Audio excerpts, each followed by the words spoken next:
injured and one lost his life, paying the ultimate price. The civilians killed. 14 civilians were killed. I'm not saying it was successful or not.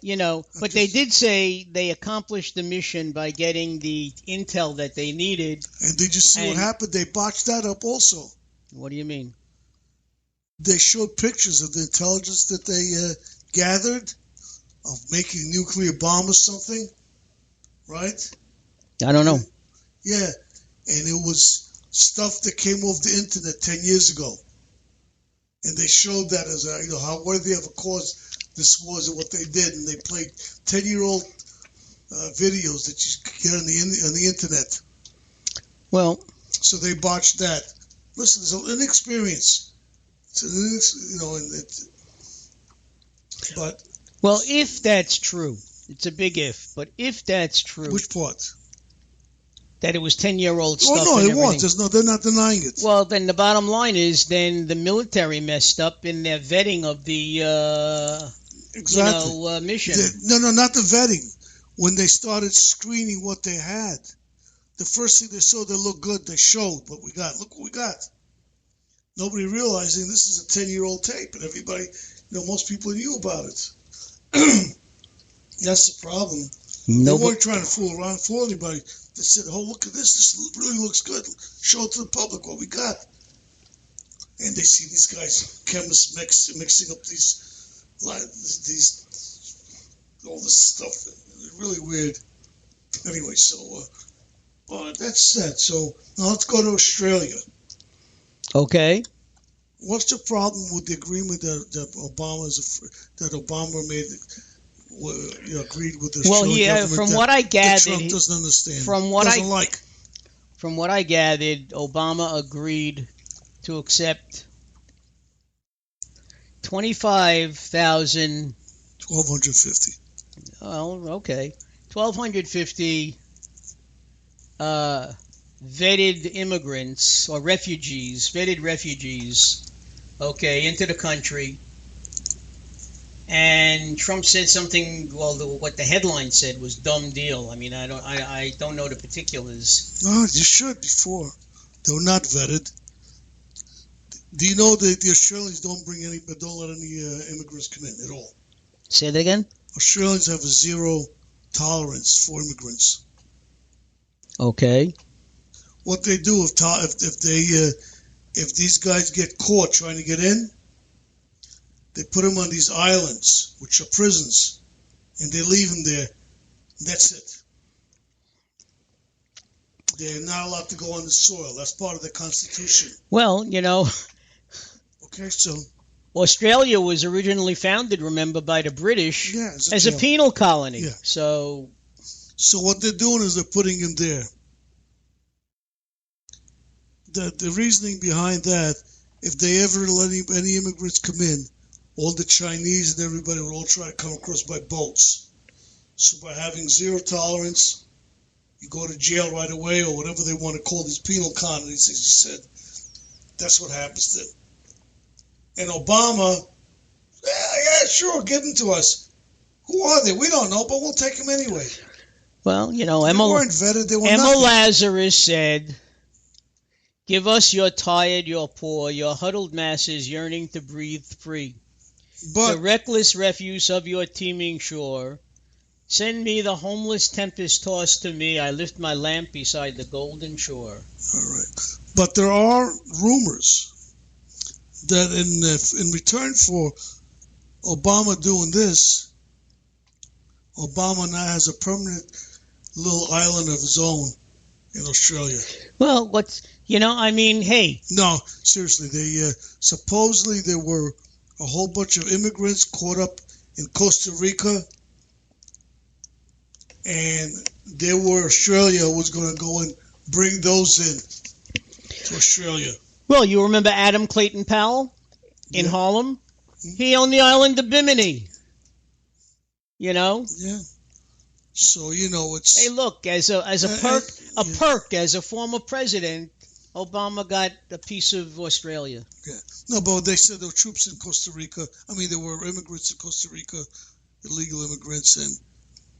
How could you tell? Mm-hmm. How could they tell? No, they were like in American prisons, or not prisons, whatever you want to call them. Within America, Costa Rica has no army.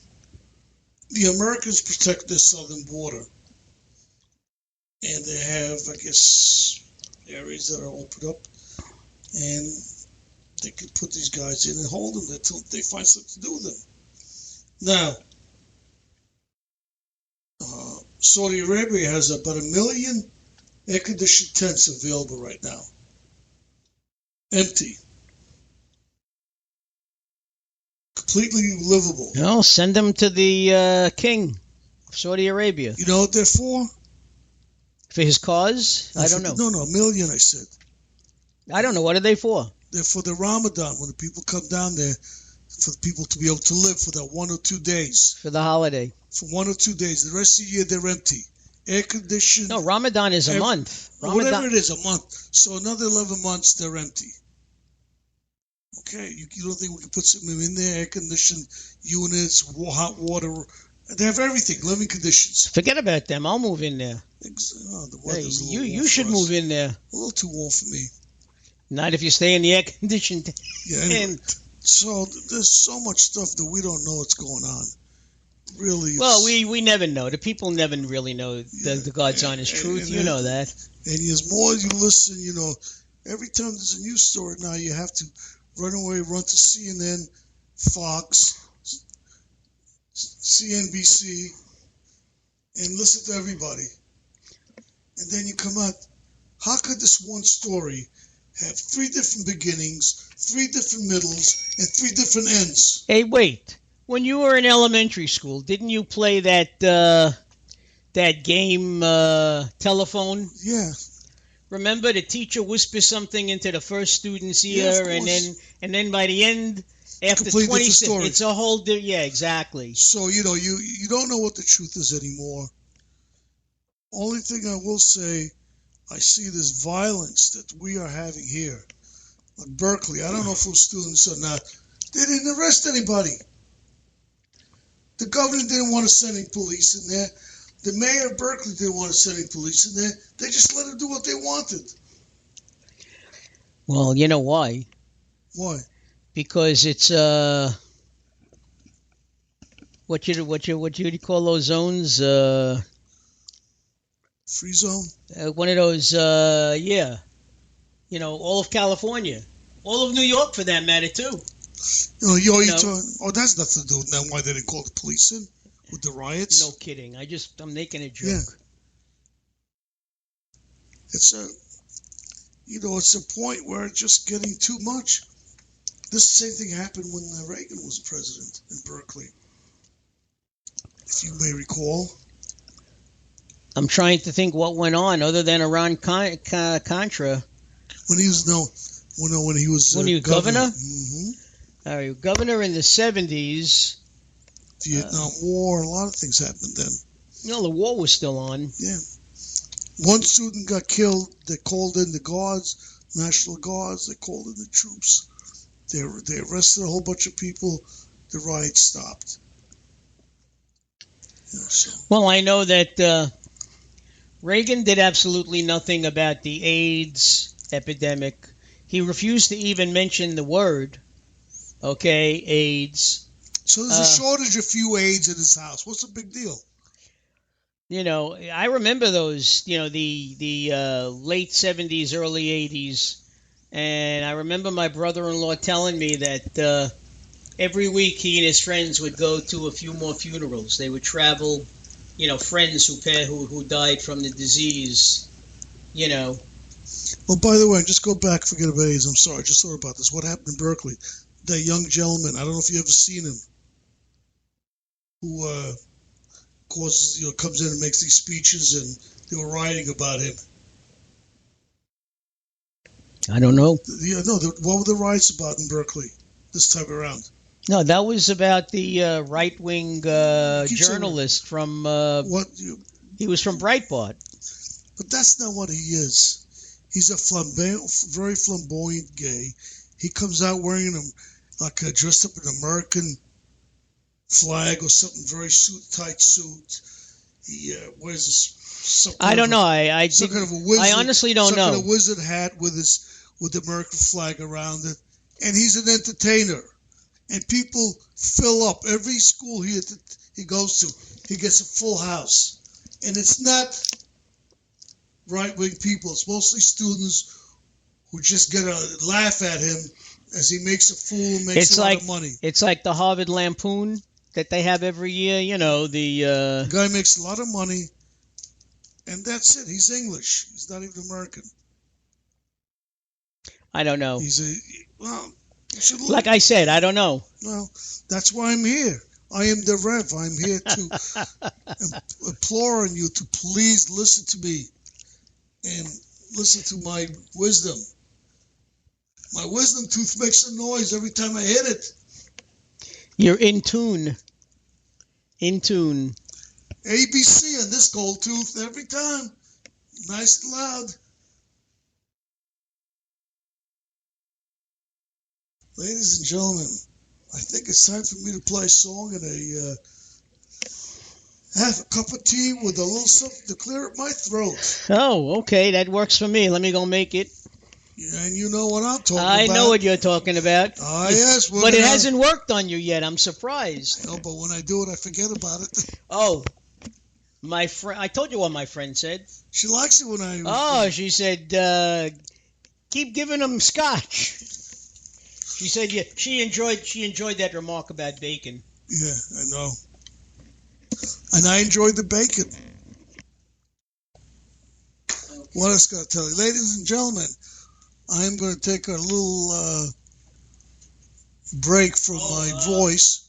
Yeah. No more sugar, unless you have. Honey's good. Okay.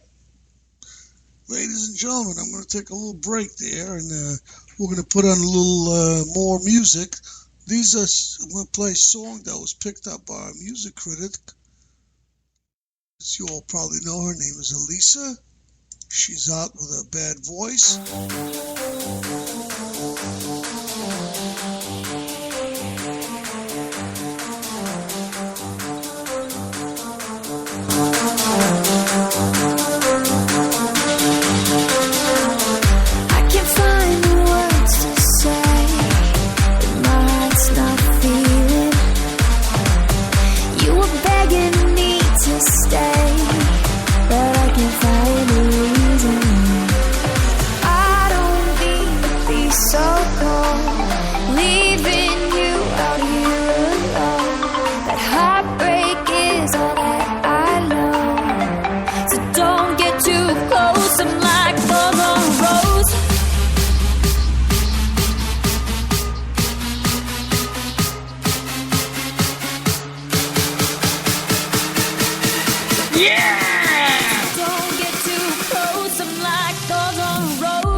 You made your first mistake by even saying hello. I should have turned away, but I chased the eye.